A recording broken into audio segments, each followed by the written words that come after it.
Hello everyone, welcome to channel. দেখো আজকের এই ক্লাসে আমরা আরও কিছু গুরুত্বপূর্ণ বাংলা বাক্য খুব সহজভাবে ইংলিশে ট্রান্সলেট করবো। দেখো আমরা ডেইলি লাইফে যে বাংলা বাক্যগুলো ব্যবহার করি সেগুলো যদি আমরা অনবরত প্র্যাকটিস করতে থাকি তাহলে কী হবে না, ইংলিশে আমরা ইমপ্রুভ করতে পারবো। দেখো এখানে বাক্যগুলো কী আছে, আমি এই সব কিছুতে বিরক্ত হয়ে পড়েছি। আমি এই সব কিছুতে বিরক্ত হয়ে পড়েছি।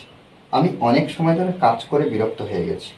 আমি একই বাহানা শুনে শুনে বিরক্ত বা ক্লান্ত হয়ে পড়ি। এখানে বিরক্ত বা ক্লান্ত দুটোর মধ্যে যে কোনো একটা ব্যবহার করতে পারি।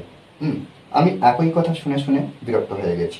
দেখো এখানে যখন এই যে বিরক্ত বা ক্লান্ত বিষয়টা যখন দেখবো তখন আমরা কি করবো, নাম এই যে সিক অ্যান্ড টায়ার্ড ব্যবহার করবো।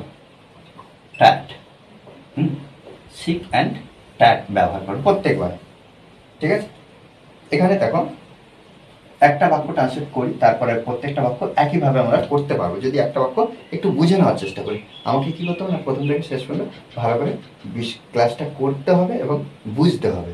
ওকে, দেখো আমি তাহলে এখানে আমি সব কিছু বিরক্ত হয়ে পড়েছি, তাহলে আমি হয়ে পড়েছি, তাহলে আমি আয়ের পরে আমরা অ্যাম ব্যবহার করব। তার অ্যাম কি হয়ে পড়েছি না, sick and tired. Sick and tired, I am sick and tired. আমি বিরক্ত হয়ে গেছি বা ক্লান্ত হয়ে পড়েছি। কিসে? এই সব কিছুতে। হ্যাঁ, তাহলে এখানে আমরা of it all. Okay, of it all. দেখো একদম সিম্পল ভাবে আমরা একটা সহজভাবে আমরা এটা ট্রান্সলেট করলাম। প্রত্যেকটা বাক্য একইভাবে। আমি অনেক সময় ধরে কাজ করে বিরক্ত হয়ে গেছি।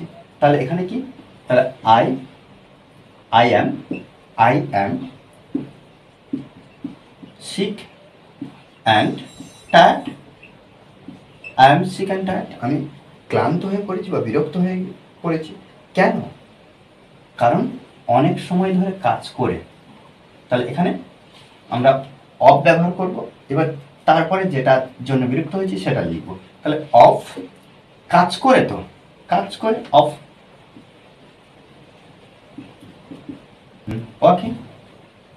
তাহলে কি, অফ ওয়াকিং, অফ ওয়াকিং কি অনেক সময় লং আওয়ার্স। এখানে আমরা এটা আমরা অনেকভাবে লিখতে পারি, কিন্তু এখানে লং আওয়ার্স দিলেও অসুবিধা নেই।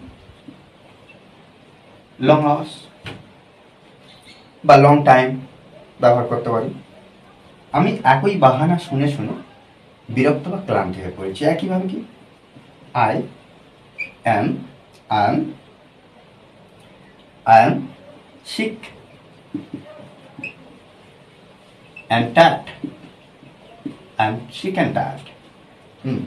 আমি বিরক্ত বা ক্লান্ত হয়ে পড়েছি। কেন? একই বাহানা শুনে শুনে। তাহলে এখানে আমরা অফ, এই যে শুনে শুনে, অফ হিয়ারিং, অফ হিয়ারিং, শুনে শুনে বা শুনে একই বাহানা। Same excuses, same excuses. Okay, দেখো কি হলো না, EXCUSES, এক্সকিউজেস।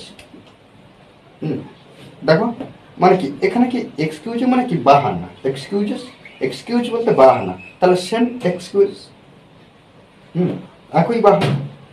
তাহলে আমি একই কথা শুনে শুনে বিরক্ত হয়ে গেছি। দেখো এই বাক্যটা আমি উত্তর করব না, এটা সবার জন্য আমি, অর্থাৎ তোমাদের জন্য আমি এইটা কমেন্ট বক্সে জানানোর জন্য আমি রেখে দিলাম।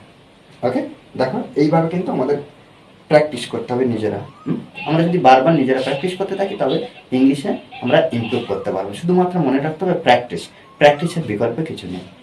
ওকে, আর এই ক্লাসটি যদি ভালো লাগে অবশ্যই লাইক কমেন্ট শেয়ার, আর যারা এখনো পর্যন্ত এই চ্যানেলটি সাবস্ক্রাইব করেননি তারা অবশ্যই চ্যানেলটি সাবস্ক্রাইব করে পাশে থাকবেন। Okay, thanks for watching this video.